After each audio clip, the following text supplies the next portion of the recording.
حضرت حسن بصری رحمۃ اللہ تعالی علیہ اپنی توبہ کا واقعہ بیان فرماتے ہیں۔ وہ فرماتے ہیں کہ میں امیر کبیر شخص تھا، بہت امیر تھا، اور بصرہ کی گلیوں میں غریبوں کی خدمت کیا کرتا تھا۔ اچانک میں نے ایک حسین عورت کو دیکھ لیا اور میں اسے دیکھتا ہی رہ گیا۔ اس عورت نے مجھے کہا اما تشتہی، تجھے شرم نہیں آتی؟ میں نے کہا ممن، کس سے شرماؤں؟ اس نے کہا وہ جو آنکھوں کی خیانت کو دیکھتا ہے اور دلوں کے پوشیدہ رازوں کو جانتا ہے، تجھے شرم نہیں آتی؟ تجھے حیا نہیں آتی؟ کہا اس کا جملہ تو بہت بڑا تھا۔ حسن بصری اپنی توبہ کا واقعہ بیان فرما رہے ہیں۔ فرمایا اس کا جملہ تو بہت بڑا تھا، لیکن وہ اتنی حسین تھی، ایسی خوبصورت تھی، میں پھر بھی مسلسل اسے دیکھتا رہا اور دیکھتا ہی رہ گیا۔ اور پھر آخر اس نے کہا کیوں بار بار مجھے دیکھتا ہے؟ میں نے اس عورت کو کہا کہ تیری آنکھیں اتنی خوبصورت ہیں کہ تیری جھیل جیسی آنکھوں میں ڈوبنے کا جی چاہتا ہے۔ اس عورت نے کہا اچھا تو ایسی بات کرتا ہے، تو یہاں انتظار کر۔ وہ عورت اپنے گھر میں چلی جاتی ہے۔ تھوڑی دیر کے بعد کہا میں انتظار کر رہا تھا۔ تھوڑی دیر کے بعد اس کی خادمہ آتی ہے، اس کے ہاتھ میں ایک تشت ہے اور اس تشت کے اندر اس پر ایک کپڑا ہے۔ کہا میں نے کپڑا اٹھایا تو اس میں اس کی 2 آنکھیں تھیں۔ اس نے اپنی 2 آنکھیں نکال کے اپنی خادمہ کو دے دی کہ اس کی وجہ سے اس کا دل دین سے دور ہوا ہے، مجھے یہ آنکھیں نہیں چاہیے۔ کہا اس پر ایک کاغذ تھا، کاغذ پر لکھا ہوا تھا مجھے ایسی آنکھوں کی ضرورت ہی نہیں جس سے ایک مرد فتنے میں مبتلا ہو جائے۔ میری بہنیں جو اس گفتگو کو سن رہی ہیں ان کی بارگاہ میں بھی عرض ہے، وہ بہنیں جو گھنٹوں آئینے کے سامنے کھڑی رہتی ہیں فقط اس نیت سے کہ اپنے بالوں کو یوں سنواریں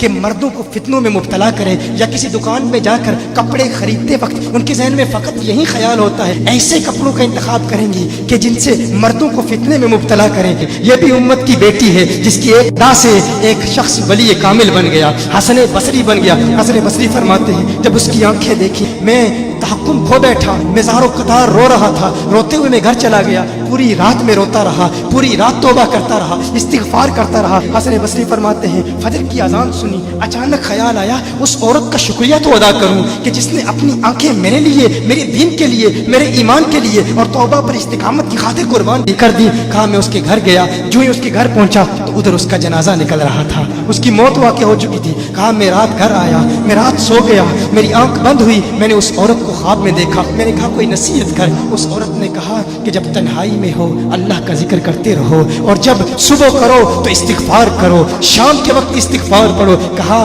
میں نے اس وقت توبہ کر لی، ایک عورت میری توبہ کا سبب بنی، ایک عورت کی وجہ سے مجھے توبہ پر استقامت ملی۔ یہی حسن بصری پھر وہ واقعہ بھی آتا ہے، وہ دور بھی آتا ہے، ان کا ڈر کتنا ہے، ان کا تقوی کتنا ہے، پرہیزگاری کتنی ہے۔ یہی حسن بصری ایک دن ایک شخص نے حسن بصری رضی اللہ تعالی عنہ سے کہا ہے حسن بصری کیا آپ جانتے ہیں کہ جہنم سے جو شخص سب سے آخر میں جہنم سے نکالا جائے گا اور پھر یا حنانو یا منانو پڑھتا ہوا جہنم سے باہر نکلے گا؟ حسن بصری فرماتے ہیں کاش میں وہ شخص ہوتا، کاش میں وہ شخص ہوتا۔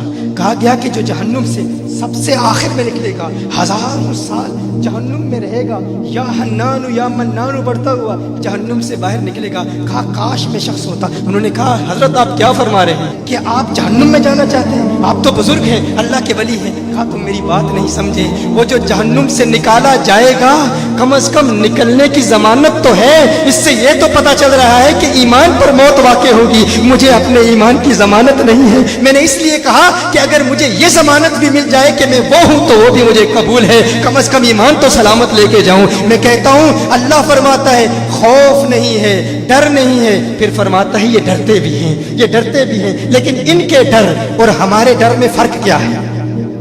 ان کے ڈر اور ہمارے ڈر میں فرق کیا ہے؟ وہ ایک سے ڈرتے ہیں، کسی دوسرے سے نہیں ڈرتے۔ فرق کیا ہے؟ وہ ایک سے ڈرتے ہیں، ایک سے ڈرتے ہیں، کسی دوسرے سے نہیں ڈرتے۔ ہم اس ایک سے نہیں ڈرتے، اسی لیے ہر ایک سے ڈرتے۔ یہ فرق ہے، ہم اس ایک سے نہیں ڈرتے، اسی لیے ہر ایک